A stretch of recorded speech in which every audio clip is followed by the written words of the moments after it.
Hi, I'm Shauna. I'm back to do the next couple chapters of Betty Dog's Special Gift, which is book one of the series. And look who is joining us. She has her back turned, but this is Jaya. There you go. I've got Jaya joining us for the next next couple chapters, and I still have Carson with me too. He can give a quick hi before we keep reading. Hello. All right. So we are on chapter 3, the adoption. Okay, Betty Dog, said the rescue lady, as she attached a small purple bow to her collar.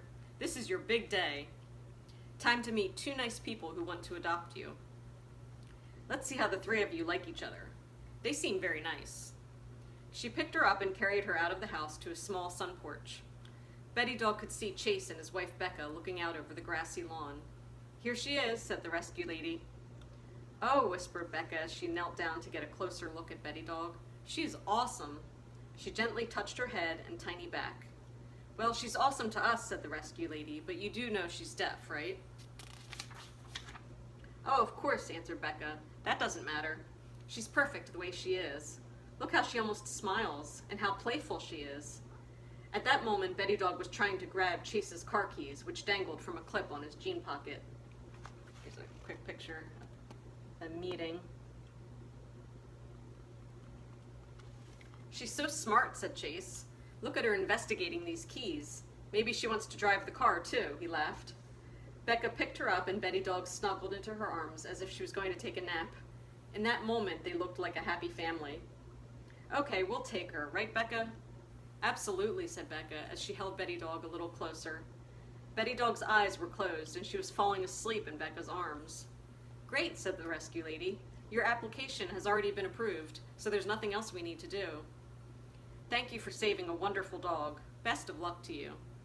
Thank you, said Chase as he looked at his new furry family member.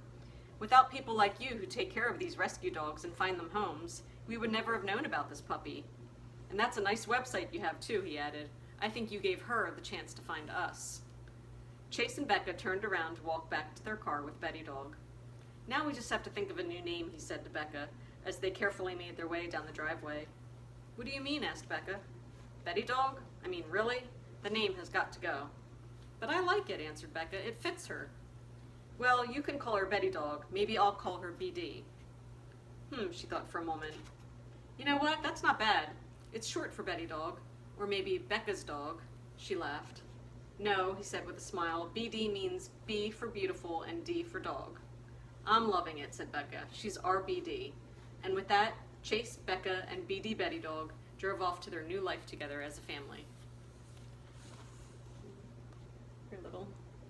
Her little bed pick at the end of every chapter. Chapter 4 is Attacked. Time passed. Spring turned into summer, and summer turned into fall, and that meant back to school for Becca, who was a young middle school teacher. At the end of the day, as she was carrying her tote bag to her car in the teacher's parking lot, she felt her phone vibrating in her pocket. Where's your bone? You wanna lick your bone instead of your bed? She looked at it and saw it was a text from Chase. Meet me at the vet. BD okay, but was attacked by another dog at the park today. Just a small bite on ear. Sad face.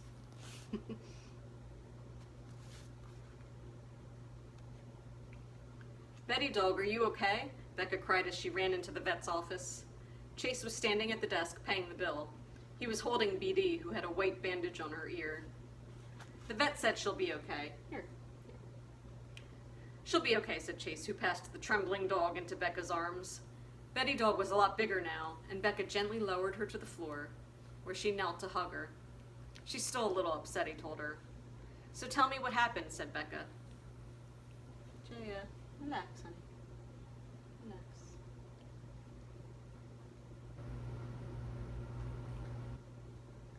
She's older, and sometimes this time of year with the fireworks and the thunderstorms and everything, she's been a little anxious too, which is why she's doing all her licking and stuff. I just try to help her relax when she gets like that. Okay, back to our book. Okay, so tell me what happened, said Becca. It was all so fast that I can't believe it, said Chase. I could see a man and a woman coming down the path toward us, and their dog was really pulling ahead of them on one of those super long leashes. Anyway, they were talking and must not have had a good grip on the handle of the leash, so he got loose and ran right up to us. Was he a big dog? Asked Becca, as she rubbed Betty Dog's back. Actually, he was smaller than BD, answered Chase. Which is why I wasn't too worried at first, but I think he was freaked out by the handle of his own leash as it dragged behind him, like it was chasing him. He ran right up to BD's face and nipped her. The dog's owners apologized and felt bad about it. They said he had never done that before. That must have been so scary for her. Yes, said Chase. The whole thing only lasted about a minute, but it was enough to scare her. After all she's been through, this is awful, said Becca. I wish people would be more careful when they walk their dogs. Sometimes it looks as if dogs are walking their owners instead of the other way around. The dogs pull way ahead and some of them are out of control. Now you know I love dogs, but some have really bad manners. Manners? For dogs? What are you talking about? Asked Chase, as he stuffed his wallet in the back pocket of his jeans. They're dogs, honey, not people. There's no difference, answered Becca. Would you want some friendly stranger coming up to you in the park and giving you a hug, or getting in your face? Not really, he answered. It would offend you, right? She asked. That would be putting it mildly, he said. Well, it's the same for dogs. There are good ways and also dangerous ways for new dogs to meet each other. When one dog gets into another's face, even if they're both normally friendly, it can cause a big problem, because to dogs, that's considered very rude. And like today, even a dog that is normally nice can make a bad decision. I had no clue, he answered as he opened the back door of her car and helped BD inside. Most people don't, she told him. How do you know this stuff, he asked. My grandfather always had dogs when I was little. He taught me a lot about them. Well, girls, maybe this was a good lesson for all of us, said Chase as he opened the car door for Becca. If a loose dog ever runs up to us while we're out walking again, I'm going to tell it to back off instead of letting it get in BD's face. That's apparently not the way to make a doggy best friend.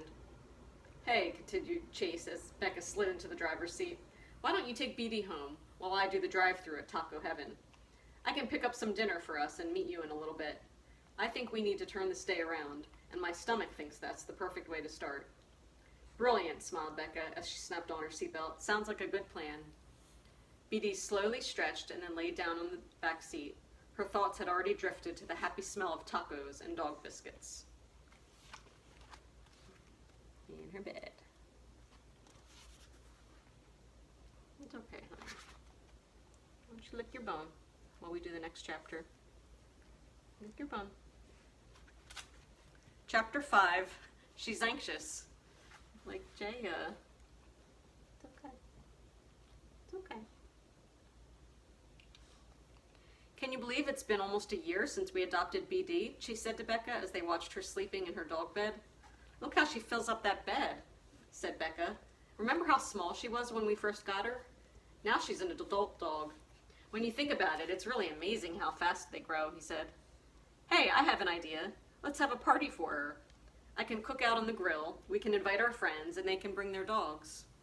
All the dogs can have fun running around and chasing the balls in the backyard. Oh, Chase, said Becca, it's a nice thought, and Betty Dog is good with people, but she still gets so nervous around other dogs. You're right, said Chase. Ever since that dog nipped her last fall, she gets... And his voice trailed off. I can't think of the word, he said. Do you mean anxious? Asked Becca. Maybe, said Chase, but not a happy kind of anxious, like when you're waiting for something good, like your birthday. More like a bad anxious, like when you're waiting for something scary.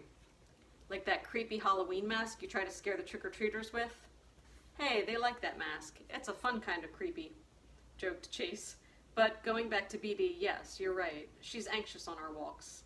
I feel so responsible, like I messed her up or something. It's okay, it's not your fault, said Becca gently. You did the best you could at the time. Please forgive yourself. Feeling guilty now isn't going to help you, and it's definitely not going to help Betty Dog.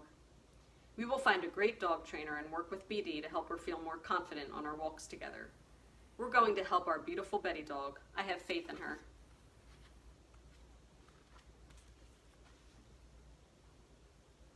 There's a big one of her in her bed. You see what page this is?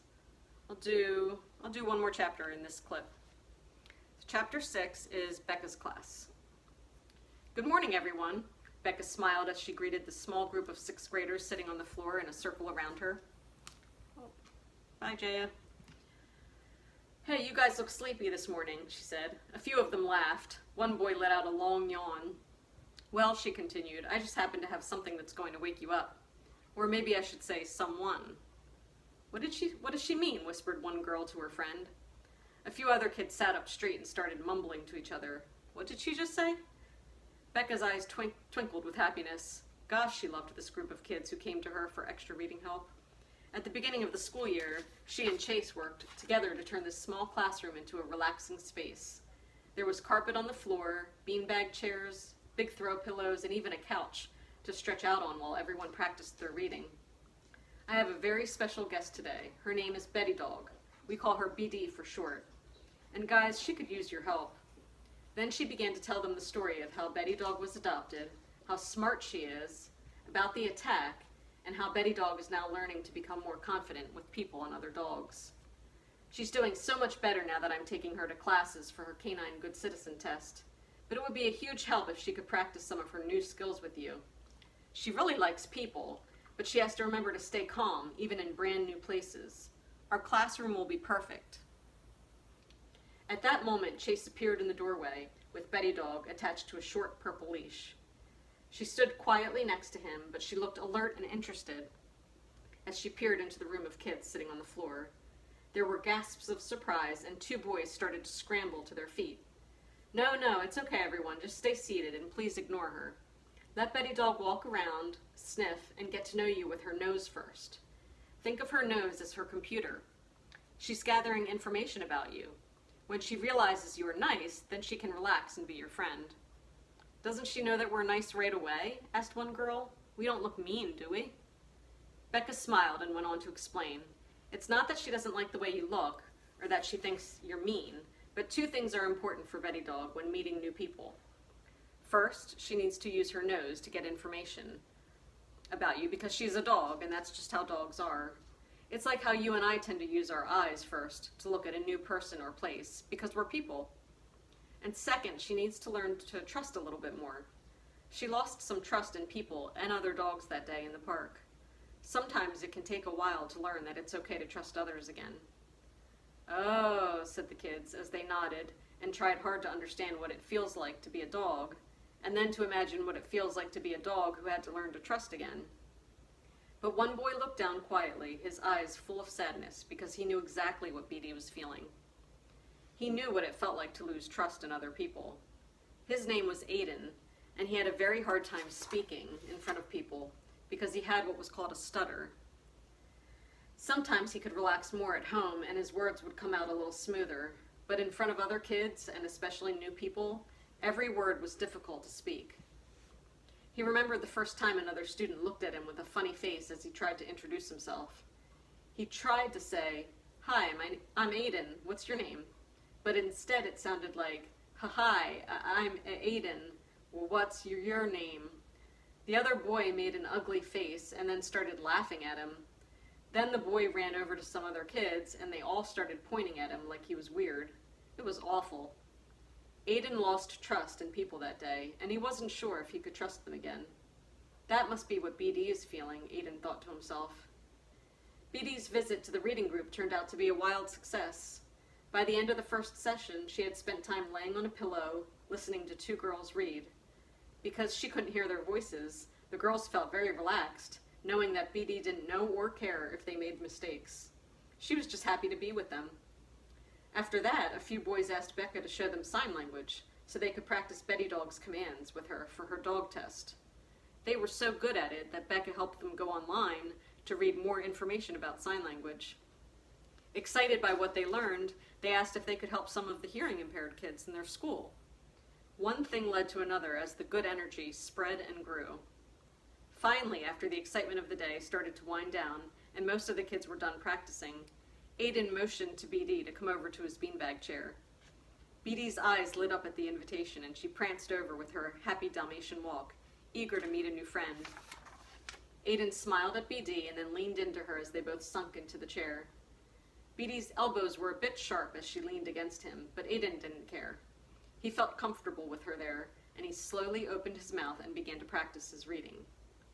When the bell finally rang and the kids left the classroom for the day, everyone was really happy. Becca stood at the door and said goodbye to the kids as they ran out. It was Friday, and the students were extra eager to get home to start their weekends.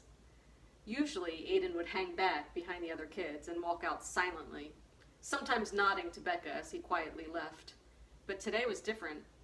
Aiden looked at BD, grabbed his backpack, and said boldly, "Goodbye, BD, thank you for helping me today." And he waved to Betty Dog, who waved back happily with her tail. Then he looked at Becca and beamed with pride as he spoke loudly, taking the chance that his words may not come out perfectly. "Bye, Miss Becca. Have a great weekend." Becca's mouth hung open. She was surprised by Aiden's confidence and by how well he spoke his words today. Then she glanced back at BD, who was standing taller and more confident too. Suddenly she felt so much hope for both of them, and she knew that they were going to be okay. Betty Dog and Aiden were already beginning to trust again.